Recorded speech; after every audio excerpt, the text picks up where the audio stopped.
Kang Min-jae had always lived through stories. By day, he was a mild-mannered student in Seoul.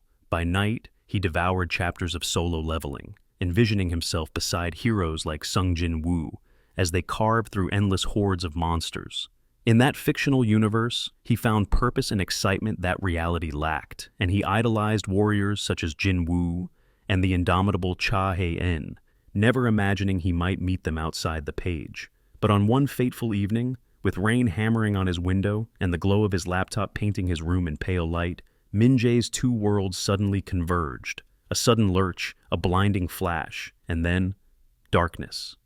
When he next opens his eyes, he isn't in his familiar bedroom. The stench of damp stone and coppery blood fills his nose, and distant screams echo off cold dungeon walls. Heart pounding in his chest, Min-jae realizes he's trapped in a scene torn straight from his favorite novel. The air hums with dangerous energy, and in the gloom ahead something snarls. Swallowing hard, Kang Min-jae takes his first trembling step forward, deeper into the shadows of a real dungeon, unaware that this moment is the beginning of his extraordinary second life. The demonic energy thrummed, a discordant note against the otherwise familiar magical signature of a gate. Cha Hae-in adjusted her grip on her sword, Reborn, the polished steel cool against her gloved hand. Her senses, always heightened, were screaming. The air itself felt thick, almost viscous, and the metallic tang of blood was overpowering, even to her. She hated dungeons. Hae-in took a step forward, her boots crunching on loose gravel, and activated her mana. A pale blue aura flickered around her, a shield against the oppressive energy. The Hunter's Guild insignia on her uniform gleamed in the dim light, emanating from deeper within the cavernous space. Cha Hae-in says, "State of the surroundings," she commanded, her voice crisp and professional, as she addressed the two hunters accompanying her, both A-ranks, veterans of countless raids. Hunter 1 says, "The gate signature is unstable, Vice Guild Master. It's fluctuating rapidly." "We've never seen anything like it," a nervous voice replied. Hunter 2 says, "And the smell like something's been summoned here," the other hunter added, his face pale. Hae-in scanned the area. The dungeon was a natural cave system, twisting and turning into darkness. Strange symbols were etched into the stone walls, glowing with a faint, malevolent light. It was definitely a summoning ritual. Something powerful, and likely dangerous, was happening here, and from the looks of the terrified hunters, it had already started. She raised her hand, signaling for them to halt. Cha Hae-in says, "Stay behind me. Whatever's here, it's not natural." Suddenly, a tremor shook the ground. The glowing symbols pulsed brighter, bathing the cave in an eerie red light. A figure began to materialize in the center of the chamber, coalescing from shadow and smoke. It was humanoid in shape, but impossibly tall, wreathed in darkness. The air crackled with power. Kang Min-jae watched from the shadows, heart hammering against his ribs. He knew what was coming. He had read about this ritual. It was meant to summon powerful demons to do the summoner's bidding. This was not good at all. The summoning circle flared with light, and the process was complete. A shadowy figure was standing in the middle of the room. But something was wrong. The summoning had not gone as planned. The figure was not a demon. It was Sung Jin-woo. But something was very wrong. The demonic energy that clung to him was twisting his features into an unnatural scowl. Hunter 1 says, "Is that an E-rank hunter?" "What's going on?" the hunter stammered. Hunter 2 says, "I don't know, but I don't like it." The other replied, his voice trembling. The transformed Sung Jin-woo turned his gaze towards Cha Hae-in, his eyes glowing with an unsettling crimson light. He took a step forward. Sung Jin-woo says, "You will obey." His voice was deep and distorted, laced with an unholy power. Cha Hae-in gripped her sword tighter, her senses screaming at her to strike, but something held her back. She recognized the face, even twisted as it was. Sung Jin-woo, the E-rank hunter. What has happened to him?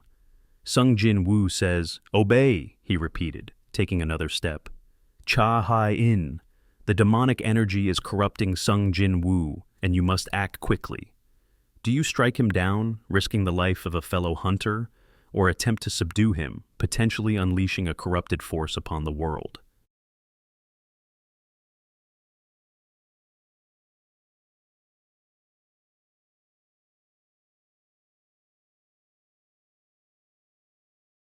With a surge of mana, Cha Hae-in moved. Ryan flashed, a silver arc in the dim light, targeting the precise pressure points on Sung Jin Woo's neck and shoulders. Her movements were economical, honed by years of training. The strikes landed with a soft thud, designed to disrupt the flow of mana and momentarily paralyze him without causing lasting damage. Sung Jin Woo staggered, his crimson eyes widening in surprise. The demonic energy flickered around him, momentarily disrupted by her attack. He swayed, caught between his own will and the encroaching darkness. Hae-in didn't waste the opportunity. Channeling her mana, she focused on the radiant energy she had cultivated over years of dedicated practice. A soft, golden light emanated from her hands, directed towards Sung Jin Woo. It was a risky maneuver. Light magic was potent against darkness, but could also harm the host if misapplied. The light enveloped Sung Jin Woo, battling against the demonic presence that clung to him. He gasped, a sound of pain and confusion, as the two energies clashed within him.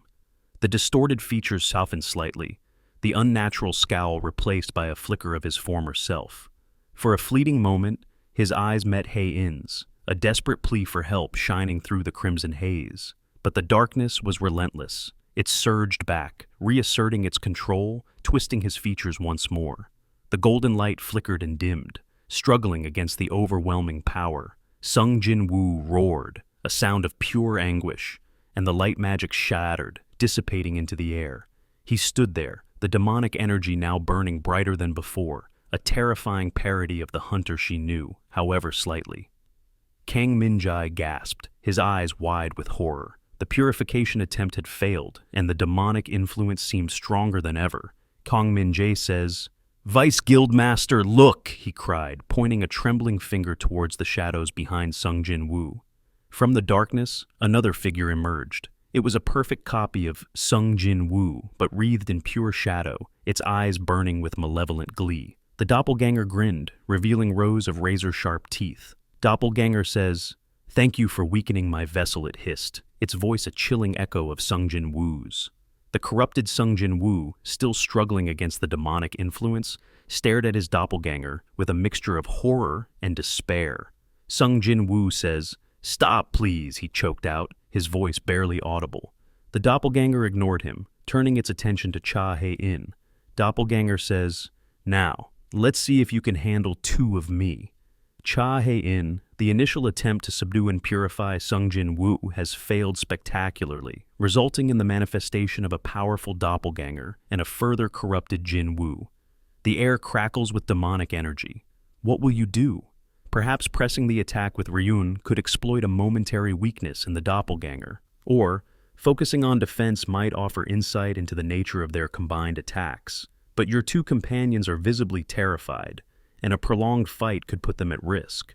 Perhaps there's another way to channel her mana, focusing on a defensive barrier that could protect both you and the corrupted Sung Jin Woo, but it would leave you vulnerable to the doppelganger's direct assault. Cha Hae-in, what is your next move?